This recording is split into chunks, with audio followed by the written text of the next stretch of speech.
Cockroach जनता party ने उसके बारे में ये जो कागज जिसको मैं आपको दिखा नहीं सकता, दे नहीं सकता, इनके तमाम के सिग्नेचर है। अब इनको सुप्रीम कोर्ट को बताना होगा कि इन्होंने सुप्रीम कोर्ट के आदेशों की धज्जियां 100 के 100% किस तरह से उड़ाई है। नमस्कार, आप देख रहे हैं NN24 न्यूज और मैं हूं आप सभी के साथ खुश। इस वक्त मेरी मौजूदगी जो है वो प्रेस क्लब ऑफ इंडिया पर है और आज यहाँ पर जो है रिटायर्ड पुलिस कर्मियों के द्वारा जो है एक दिल्ली पुलिस महासंगम जो है रखा गया, जिसमें जो है तमाम रिटायर्ड पुलिस के जवान जो है मौजूद हुए। उन्होंने बताया किस तरीके से 20 जुलाई को हुए सीजेपी प्रोटेस्ट के दौरान 128 से ज्यादा पुलिसकर्मी जो है वो घायल हो चुके थे और उनके घायल होने पर किस तरीके से उन पर जो है हमला किया गया, साथ ही साथ किस तरीके से पैलेट गन का हवा बनाया जा रहा है, किस तरीके से डंडे पर नुकीली चीज लगाकर वार करने की भी बातचीत की जा रही है। जो 128 दिल्ली पुलिस के जवान मौजूद हुए, जिनके परिजन आज कॉन्स्टिट्यूशन क्लब ऑफ इंडिया में आए और उन्होंने जो है वहां पर जो है बातचीत की कि किस तरीके से जो है किसी भी दिल्ली पुलिस के जवान के परिवार जो है वो भी इस सदमे से अभी तक उभर नहीं पाए। कई पुलिसकर्मी तो ऐसे जो 4 दिनों तक जो है एडमिट रहे। देखिए तमाम बातें आपने सुनी किस तरीके से जो है की जा रही है। आप पूरी वीडियो को अंत तक जरूर देखिए जानने के लिए क्या क्या इस प्रेस कॉन्फ्रेंस में क्या कुछ बातचीत की गई। तमाम दिल्ली पुलिस के जो जवान है उन्होंने क्या कुछ कहा, जो रिटायर्ड ऑफिसर है उनका क्या कुछ कहना है इन बातों पर, तमाम जानने के लिए वीडियो को अंत तक जरूर देखिए। तो हमारा स्टैंडिंग ऑर्डर है, सुप्रीम कोर्ट की जो रिट पिटीशन है उसका नंबर है 1153/17। इन्होंने सुप्रीम कोर्ट की गाइडलाइंस की वायलेशन की है कॉकरोच जनता पार्टी ने। उसके बारे में ये जो कागज जिसको मैं आपको दिखा नहीं सकता, दे नहीं सकता, इनके तमाम के सिग्नेचर है। अब इनको सुप्रीम कोर्ट को बताना होगा कि इन्होंने सुप्रीम कोर्ट के आदेशों की धज्जियां 100 के 100% किस तरह से उड़ाई है।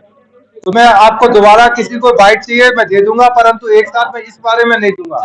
इसमें सबसे इंपॉर्टेंट चीज है 2017 में जो पिटीशन लगाई गई थी, सुप्रीम कोर्ट में लगाई गई थी जंतर मंतर पर या दिल्ली में प्रदर्शन कैसे हो सकते हैं, तो सुप्रीम कोर्ट ने एक बहुत बड़ी गाइडलाइन जारी की थी और उसका जजमेंट का नंबर मैंने आपको बता दिया है कि जजमेंट 2022 का जजमेंट है, उसके अंदर स्टैंडिंग ऑर्डर बना था।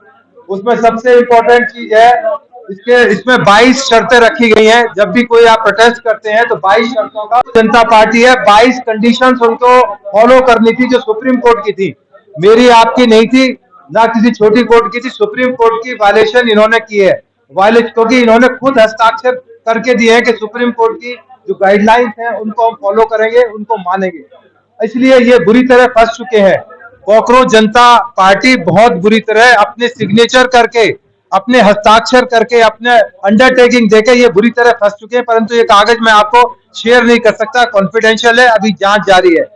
मेरा नाम भागीरथ है और दिल्ली पुलिस से सब इंस्पेक्टर रिटायर हैं। और यहाँ पर प्रेस कॉन्फ्रेंस रखी गई, तमाम मुद्दों पर चर्चा हुई। हम अभी पहुंचे हैं। ये हमें हमारे पास इंफॉर्मेशन थी कि दिल्ली पुलिस महासंघ के जो संचालक है वेद भूषण एसीपी साहब, वो उन्होंने इनवाइट किया था कि आज एक दिन का धरना प्रदर्शन करेंगे, परमिशन मिल जाएगी। तो ऐसा लगता है कि परमिशन नहीं मिली होगी, धरना ना रख के प्रेस कॉन्फ्रेंस के लिए यहाँ आए। तो हम अभी पूछताछ से हुए यहाँ पहुँच गए, अब बात करेंगे, सुनेंगे। 128 पुलिसकर्मी जो है दिल्ली पुलिस के घायल हुए। 128 जब आज उनके परिजन आए, उन्होंने जो प्रेस कॉन्फ्रेंस में बातचीत की, क्या लगता है क्या कुछ दर्शाती है, भावुकता इतनी थी परिवार में?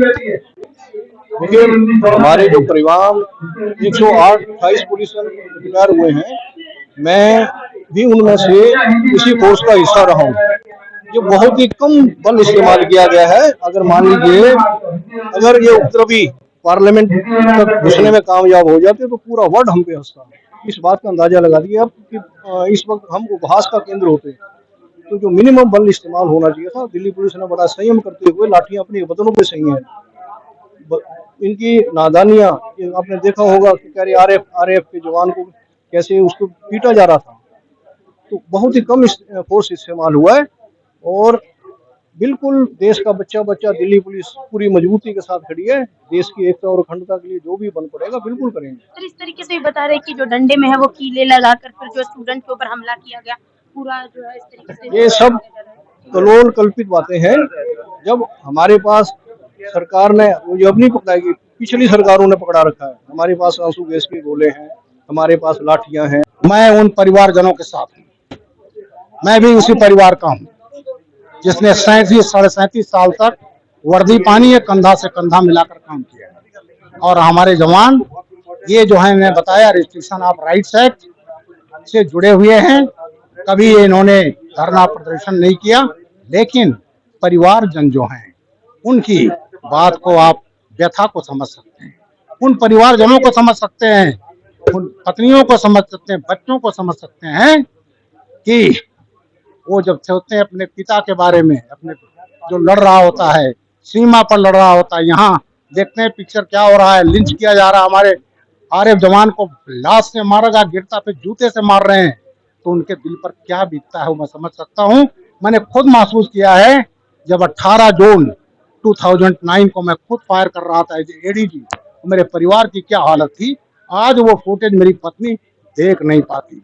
तो याद रख लो, हम भी किसी के पति हैं, किसी के पिता हैं, किसी के भाई हैं। इस चीज को हमारे जो विरोधी पार्टी लोग हैं याद रखना चाहिए, हमारी व्यथा। अरे जो पुलिस डिपार्टमेंट में जो भी लाठीचार्ज है और उसके बाद गोली और लाठीचार्ज के बीच में कोई ऑप्शन है? थे पहले रबर की गोली और पैलेट गन। रबर की गोली और पैलेट गन से कोई आदमी मरता नहीं है, लाठीचार्ज में घायल हो जाएगा, लेकिन गोली से मरे ही मरेगा ना।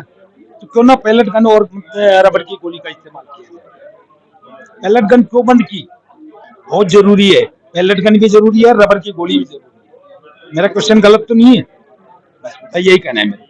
देखिए, आपने सुना किस तरीके से 20 जुलाई को चलो संसद जो प्रोटेस्ट उसमें से तमाम मौजूद थे और पार्लियामेंट तक आने की हद पार हो चुके थे, जिसको लेकर 120 लाख पुलिसकर्मी बुरे तरीके से हुए थे, जिसको लेकर आज यहाँ पर दिल्ली पुलिस निगम के द्वारा ये प्रेस कॉन्फ्रेंस में की और सभी ने बातचीत की किस तरीके से जो है पुलिसकर्मी जो घायल हो जाते हैं उनके परिजन भी आज जो है कॉन्स्टिट्यूशन क्लब ऑफ इंडिया में आज शामिल, और उन्होंने बातचीत की कितना भावुक होता है अपने परिवार की किसी पुलिसकर्मी को स्थिति में। लेकिन साथ ही साथ जो है कई मुद्दों पर बातचीत की गई कि किस तरीके से जो है मीडिया का सहारा लिया गया गलत परसेप्शन बनाने के लिए, गलत जो है गलत तरीके से चीजों को मोल्ड करके दिखाने के लिए। साथ ही साथ यही बताया गया